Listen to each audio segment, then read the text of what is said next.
ITC limited கம்பெனில நிறைய update வந்திருக்கு. ஒன் பை ஒன்னா வந்து பார்ப்போம். நேத்து வந்து பார்க்கும்போது ரிசல்ட் சரியில்லாம இருந்தாலும் மார்க்கெட்ல வந்து ஏத்துனாங்க. எல்லாத்துக்குமான டீடைல் என்ன அப்படின்னு சொல்லிட்டு பார்ப்போம். ஃபர்ஸ்ட் இப்ப ஐடிசி கம்பெனில இந்த century bulb and paper business வந்து இருக்கு. அதை வந்து அக்யூசியேஷன் வந்து ஆதித்யா பிர்லா கம்பெனி கிட்ட இருந்து வாங்க போறதா வந்து பார்த்திருந்தோம். 3500 கோடி ரூபாய்க்கான அக்யூசியேஷன். அது வந்து பாத்தீங்கன்னா இப்ப கம்ப்ளீட் ஆயிட்டதா சொல்றாங்க ஐடிசி நிறுவனம்.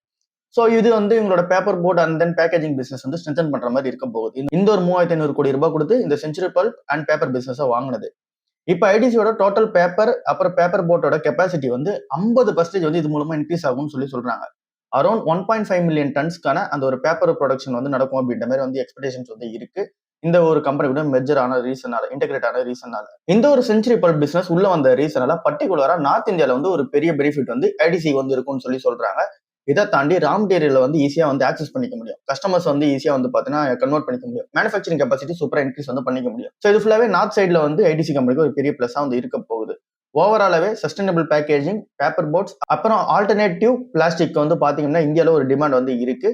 அந்த இடத்துல ஆப்பர்ச்சுனிட்டி வந்து இருக்கு. அதை வந்து இப்ப ஐடிசி நிறுவனம் சூப்பரா வந்து யூஸ் பண்ணிக்க போறாங்க. இது ஒரு நல்ல டேட்டா இந்த ஒரு கம்பெனிக்கு இருக்கு. இப்ப ஐடிசி கம்பெனியோட Q1 ரிசல்ட்ஸ் நம்ம வந்து ஏற்கனவே பார்த்திருந்தோம். அதை ஷார்ட்டா சொல்லணும் அப்படின்னா ரெவன்யூ 27% ஏறி இருந்தாலும் ப்ராஃபிட் வந்து 15% டிராப்ல இருந்துச்சு. 15.6%. இது வந்து ஓவரால் ப்ராஃபிட்டா பார்க்கும்போது இதுல வந்து ஒன் டைம் கெயின் வந்து இருக்கு. அந்த ஒரு ஒன் டைம் கெயினை நம்ம எடுத்துட்டு ப்ராஃபிட் பார்த்தோம் அப்படின்னா 23% ப்ராஃபிட் வந்து விழுந்திருக்கு. சிகரெட் பிசினஸ் பொறுத்தல அதுதான் இருக்கிற மேஜரான இம்பாக்ட். அது வந்து 25% வந்து ரெவன்யூ வந்து விழுந்திருக்கு. டாக்ஸ் இன்க்ரீஸ் பண்ணதும் அப்புறம் காம்படிஷன் வந்து இல்லிசிட் சிகரெட்ல இருந்து வருது, அதாவது இல்லீகல் சிகரெட்ஸ் அதுல இருந்து வருது. அப்புறம் அக்ரி பிசினஸோட ரெவன்யூ 16.5% வந்து இங்க நெகட்டிவா வந்து இருக்கு, விழுந்திருக்கு. ஸோ இது எல்லாமே நெகட்டிவான விஷயங்களா இருக்கு. மார்க்கெட்ல அடிப்பாங்கன்னு சில எக்ஸ்பெக்டேஷன்ஸ் இருக்கும்போது மார்க்கெட்ல ஆக்சுவலா வந்து பாத்தீங்கன்னா ஏத்திருக்காங்க. 3.8% வந்து ஏறி இருக்கு, கிட்டத்தட்ட 4% வந்து ஏறி இருக்கு. ஸோ என்ன ரீசன் எல்லாம் ஏத்திருக்காங்க அப்படின்னா ஏற்கனவே இந்த மாதிரி விஷயங்கள்லாம் நடக்க போகுதுன்னு சொல்லி தான் ஐடிசி கம்பெனி வந்து இறக்கி வச்சிருந்தாங்க எல்லா இன்வெஸ்டர்ஸும். ஸோ இறக்கி வச்சிருக்கிறதுக்கு ஏற்ற மாதிரி இப்போ வேல்யூஷன் வந்து மேட்ச் ஆகுது. ஸோ இது கீழே வந்து இறக்கிறதுக்கான ரீசன் வந்து ஸ்ட்ராங்கா வந்து கிடையாது. ஏற்கனவே இந்த மாதிரி விஷயங்கள்லாம் நடக்க போகுதுன்னு சொல்லி ஏற்கனவே இறக்கி வச்ச ரீசனால தான் மார்க்கெட்ல வந்து பாத்தீங்கன்னா பெருசா வந்து இறக்கல. இப்போ வந்து மோதிலால் ஓசல் என்ன சொல்றாங்க, அப்புறம் ஜேஎம் ஃபினான்ஷியல் என்ன சொல்றாங்க அப்படின்னா மோதிலால் ஓசல் இங்க வந்து நியூட்ரல் வந்து இருக்காங்க, 300 ரூபாய் டார்கெட் பிரைஸ் வந்து வைக்கிறாங்க. ஜேஎம் ஃபினான்ஷியல்ஸ் 320 to 325 ரூபாய் வந்து டார்கெட் பிரைஸ் வந்து வைக்கிறாங்க. ரெண்டு கம்பெனியுமே சொல்றது சிகரெட் பிசினஸ்ல வந்து பிரஷர் இருக்கும். பட் ஆனா இப்ப இருக்க வேல்யூஷனுக்கு மேட்ச் ஆகுது அப்படின்ற மாதிரி வந்து சொல்லி முடிச்சிட்டாங்க. ஸோ ஐடிசியில ஓவராலா வந்து பார்க்கும்போது நல்ல அப்டேட்டா தான் இருக்கு. கர்நாடகா பேங்க் வந்து கேபிஎல் ஃபின்சூரன்ஸ் அப்படின்ற ஒரு விஷயத்தை வந்து லான்ச் பண்றாங்க. இது வந்து ஒரு டிஜிட்டல் பிளாட்ஃபார்ம். இது மூலமா அவங்களோட இன்சூரன்ஸ் லீட்ஸ் வந்து மேனேஜ் பண்ணிக்க முடியும். அப்புறம் அவங்களோட பாலிசிஸை அக்ராஸ் த பிரான்ச்சஸ் வந்து கொடுக்க முடியும். இந்த பிரான்ச் அப்ளைஸ்ல என்ன பண்ணுவாங்க அப்படின்னா ஜென்ரேட் பண்ணுவாங்க லீட்ஸ், அப்புறம் வந்து அதை ட்ராக் பண்ணணும். அப்புறம் அந்த பாலிசி வந்து செக் பண்ணணும், அந்த ஸ்டேட்டஸ் எப்படி இருக்குன்னு சொல்லிட்டு. அப்புறம் வந்து அந்த பிசினஸ் ரிப்போர்ட்டை ரியல் டைம்ல வந்து எடுக்கணும். இது எல்லாத்துக்குமே இந்த ஒரு விஷயம் வந்து யூஸ் ஆக போகுது. இது ஃபுல்லாவே இது வரைக்கும் மேனுவல் ஒர்க்கா வந்துருச்சு. அதை வந்து ஆட்டோமேட் பண்ண போறாங்க. இதுக்கான பார்ட்னர்ஷிப்பா யார் கூட இருக்காங்க அப்படின்னா ஸ்பிரிண்ட் மணின்ற கம்பெனி கூட பார்ட்னர்ஷிப்ல இருக்காங்க. இந்த ஒரு ஸ்பிரிண்ட் மணி வந்து இந்த ஒரு பேங்க் பிளாட்ஃபார்மை வந்து இன்சூரன்ஸ் கம்பெனிஸ் கூட டை அப் பண்றதுக்கு ஒரு பிளாட்ஃபார்ம் வந்து கிரியேட் பண்ணி கொடுக்க போறாங்க. அது மூலமா இன்சூரன்ஸ் ப்ராசஸ் வந்து சூப்பரா இருக்க போகுது. இது மூலமா இந்த கர்நாடகா பேங்கோட பேங்க் அஷூரன்ஸோட அந்த ஒரு ப்ரொடக்டிவிட்டி வந்து சூப்பரா இருக்க போகுது. கஸ்டமரோட எங்கேஜ்மெண்ட் சூப்பரா இருக்க போகுது. இது இந்த கர்நாடகா பேங்க் ஒரு நல்ல அப்டேட்டா இருக்கு. டாக்டர் ரெட்டி நிறுவனத்துல 2 அப்டேட் வந்து இருக்கு. ஒன்னு வந்து என்ன அப்படின்னா ஒரு ட்ரீட்மெண்ட் இருக்கு வந்து இங்க ரெஜிஸ்டர் பண்றாங்க. இன்னோவேட்டிவ் இம்யூனோதெரபின்ற ட்ரீட்மெண்ட்டுக்கு வந்து பாத்தீங்கன்னா ரெஜிஸ்டர் பண்றாங்க சவுத் ஆப்பிரிக்கால. மெட்டாஸ்டாட்டிக் நாசோஃபிங்கியல் கார்கினோமா அப்படின்ற ஒரு ட்ரக்கா வந்து இருக்கு. ஸோ இது எதுக்காக அப்படின்னா ரேரான அப்புறம் அக்ரெசிவான ஹெட் அப்புறம் வந்து நெக்கான ஒரு கேன்சரா வந்து இருக்கு. அதுக்கு அகேன்ஸ்டா வந்து யூஸ் பண்ணக்கூடிய இம்யூனோதெரபி அதாவது வந்து இருக்கு. இதுக்கான அந்த ஒரு விஷயத்த இங்க சவுத் ஆப்பிரிக்கால வந்து ரெஜிஸ்டர் பண்ணியிருக்காங்க.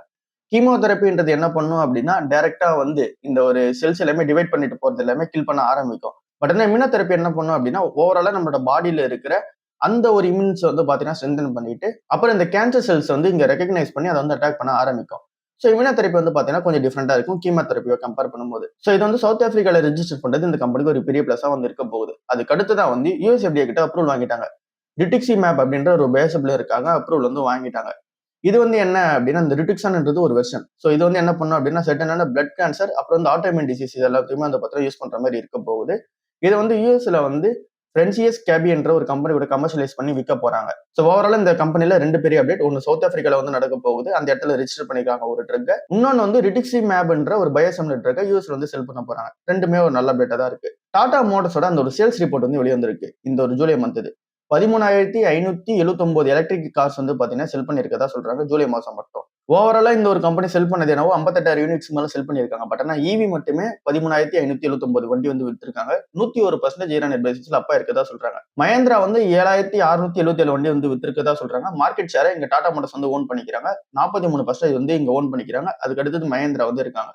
மஹேந்திராதுமே இந்த 7,000 வண்டி வந்து வித்தது வந்து 124% வந்து அப்பா இருக்கு. ஸோ அவங்களுமே வந்து பாத்தீங்கன்னா நல்லதா பண்ணிருக்காங்க. ஓவராலா வந்து 31,000 வண்டி வந்து எலக்ட்ரிக் பேசஞ்சர் வெஹிக்கிள் கார் வந்து பாத்தீங்கன்னா ரிஜிஸ்டர் பண்ணப்பட்டிருக்கு. அதுல இந்த 2 கம்பெனியுமே வந்து டாப் மோஸ்ட் பிளேயரா வந்து இருக்காங்க. 7.8% மார்க்கெட் வந்து பெனட்ரேஷன் பண்ணிட்டு போறாங்க. ஸோ இப்போ ஓவராலா பார்க்கும்போது டாடா மோட்டார்ஸ்க்கு ஒரு பெரிய பெனிஃபிட்டா வந்து இருக்கு. ஈவில வந்து பாத்தீங்கன்னா சூப்பரா பெர்ஃபார்மன்ஸ் குடுத்துட்டு வராங்க. ஹீரோ மோட்டோகார்ப் என்ன பிளான் பண்றாங்க அப்படின்னா, பிரீமியம் பைக்ஸ் வந்து ஃபோக்கஸ் பண்ணி அத அடுத்த லெவலுக்கு வந்து எடுத்துட்டு போணும். அதுக்கு என்ன பண்ணலாம் அப்படின்னு சொல்லிட்டு பிரீமியம் செக்மெண்ட்க்குன்னு டெடிகேட்டடான ஒரு லீடர்ஷிப் ரோலுக்காக ஒருத்தவங்க வந்து அப்பாயின்ட்மென்ட் பண்றாங்க. அவரோட நேம் வந்து அனுஜ் துவான்ன்றது அவரோட நேமா இருக்கு. இவர் வந்து சீஃப் பிசினஸ் ஆஃபீஸரா வந்து இந்த பிரீமியம் மோட்டார் சைக்கிள்ஸ்க்கு வந்து இருக்க போறாரு. இவர் வந்து இந்த ஒரு இடத்துல growth வந்து ஆக்ஸிலரேட் பண்ணி எடுத்துட்டு போக போறாரு. ஹீரோ மோட்டார்ஸோட பிளான் என்ன அப்படின்னா, ஹீரோ பிரீமியம் நெட்வொர்க் வந்து பாத்தீங்கன்னா எக்ஸ்பேண்ட் பண்ணணும். 130 அவுட்லெட்ஸ் வந்து ஏற்கனவே இருக்கு. அத ஒன்னும் எக்ஸ்பேண்ட் வந்து பண்ணணும். எக்ஸ்க்ளூசிவான ரீட்டைல் எக்ஸ்பீரியன்ஸ் வந்து குடுக்கணும். அப்புறம் வந்து இங்க ரைடரோட கம்யூனிட்டிஸ் வந்து பாத்தீங்கன்னா என்கேஜ்மெண்ட் வச்சுக்கணும். டெக்னாலஜி வந்து சூப்பரா பாத்துக்கணும். பிரீமியம் கஸ்டமர் என்கேஜ்மெண்ட்டும் சூப்பரா வந்து இருக்கணும். இது எல்லாத்தையுமே இவர் வந்து உள்ள போடுறாங்க. ஹீரோ மேவரிக் 440ன்ற ஒரு சீரிஸ் வந்து இவங்க கிட்ட வந்து இருக்கு. இதோட சேல்ஸ் வந்து பாத்தீங்கன்னா டிஸ்கவுண்டடா தான் வந்து இருக்கு. பெருசா வந்து பாத்தீங்கன்னா சேல்ஸ் வந்து கிடையாது. இந்த இடத்துல ஸ்ட்ரகிள்ல இருக்காங்க. கரிஷ்மா எக்ஸ்எம்ஆரோட சேல்ஸுமே வந்து விழுந்திருக்கு. எக்ஸ்ட்ரீம் 250 வால்யூம்ஸுமே வந்து பாத்தீங்க அப்படின்னா கொஞ்சம் வந்து ஸ்ட்ராங்கான ரெஸ்பான்ஸ் ஸ்டார்டிங்ல இருந்தா இப்ப அந்த அளவுக்கு பாத்தீங்கன்னா ரெஸ்பான்ஸ் வந்து கிடையாது. ஹார்லி டேவிட்சன் X440 அந்த ஒரு சேல்ஸ் மட்டும் சூப்பரா வந்து இருக்கதா சொல்றாங்க. ஹார்லி டேவிட்சன் பிராண்ட்ன்றதுனால அந்த ஒரு சேல்ஸ் வந்து நல்லா இருக்கு. ஹீரோவோட பிரீமியம் மோட்டார் சைக்கிள்ஸோட பிராண்டை கம்பேர் பண்ணும்போது. ஏத்தர் கம்பெனியோட Q1 ரிசல்ட்ஸ் வந்து வெளிய வந்திருக்கு. அந்த ரிசல்ட்ஸ் கொஞ்சம் வந்து பாத்தீங்கன்னா சூப்பரா இருக்கு. ஃபர்ஸ்ட் டைமா ஒரு பியூர் பிளேவான new age electric scooter vehicle maker வந்து எபிட்டா வந்து பாத்தீங்கன்னா இப்ப பாசிட்டிவா வந்து பாத்தீங்கன்னா ரிப்போர்ட் பண்ணிருக்காங்க. அது ஏத்தர் எனர்ஜியா வந்திருக்காங்க. 0.8% எபிட்டா மார்ஜின் வந்து பாத்தீங்க அப்படின்னா இருக்கு இந்த ஒரு Q1ல.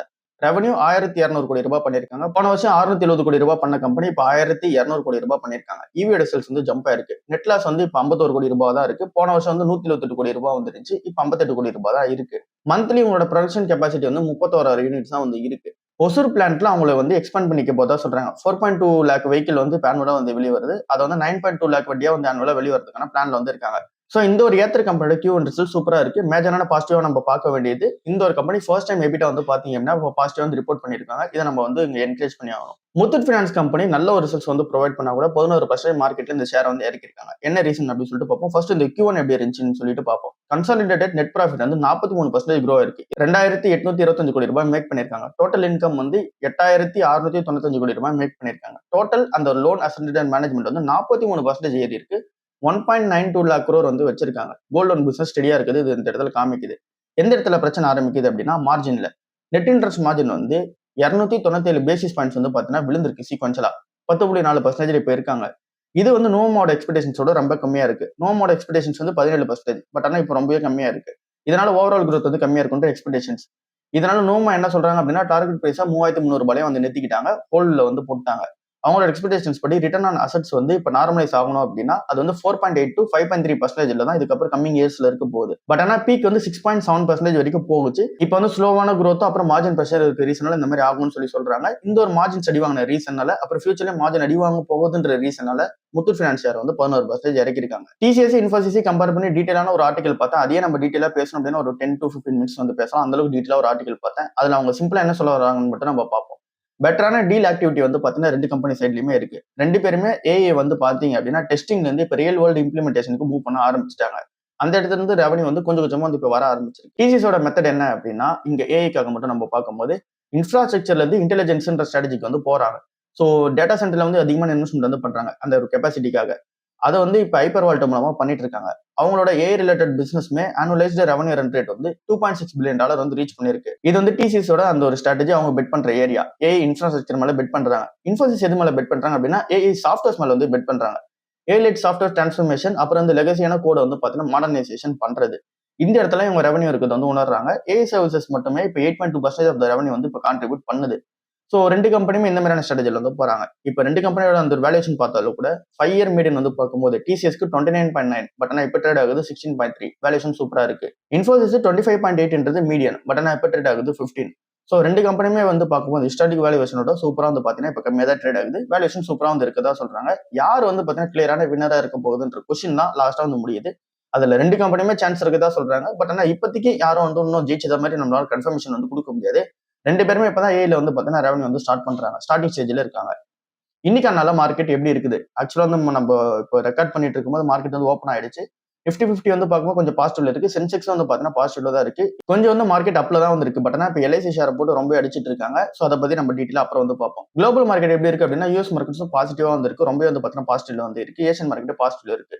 க்ரூட் ஆயிலோட பிரைஸ் வந்து $85 per barrel வந்து இருக்கு. ஏன் அப்படின்னா இப்ப யூஎஸ் வந்து பிளான் பண்ணி வச்சிருந்தாங்க ஈரான் மேல அட்டாக் பண்ணலாம்னு சொல்லிட்டு அதை வந்து கேன்சல் பண்ணிருக்காங்க. அதனால க்ரூட் ஆயிலோட பிரைஸ் வந்து இறங்கி இருக்கு. கோல்டு வந்து 1.43 lakh per 10 கிராம் வந்து இருக்கு. சில்வர் வந்து 2.16 lakh per kg வந்து இருக்கு. ரெண்டுமே வந்து பாத்தீங்கன்னா பிரைஸ் கொஞ்சம் கம்மியா தான் வந்து இருக்கு. FIIs நேத்திக்கான நாள்ல 922 crore வந்து பாத்தீங்கன்னா வாங்கியிருக்காங்க. DIIs வந்து 1571 கோடி ரூபாய்க்கு வாங்கியிருக்காங்க. சோ மார்க்கெட் வந்து இன்னைக்கு நல்லா பாசிட்டிவ்ல தான் வந்து இருக்கு.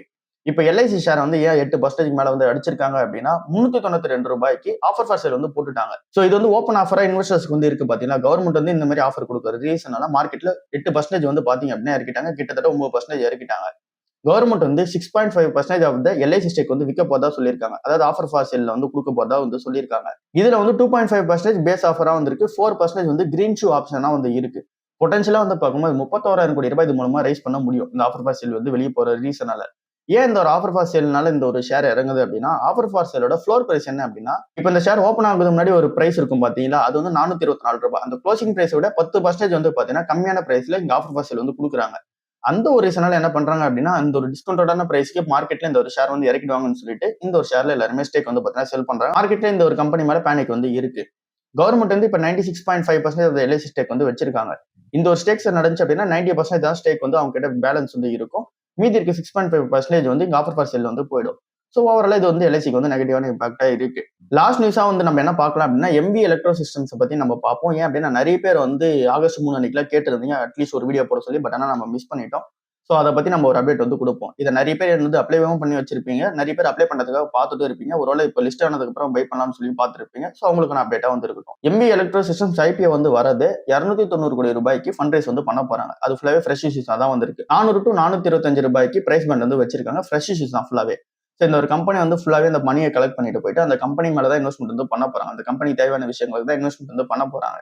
பட் ஆனால் இந்த ஒரு கம்பெனில ஒரு நெகட்டிவ் வந்து இருக்கு. ஃபினான்ஷியல் பெர்ஃபார்மன்ஸ் வைஸ் நெகட்டிவ்ல இருக்கு. ஃபினான்ஷியலே 2026 லாஸ்ல வந்து இருக்காங்க. கம்பெனி வந்து லாஸ்ல வந்து இருக்கும்போது நம்ம வந்து கண்டிப்பா அப்ளை பண்றது பெட்டரா வந்து இருக்காது.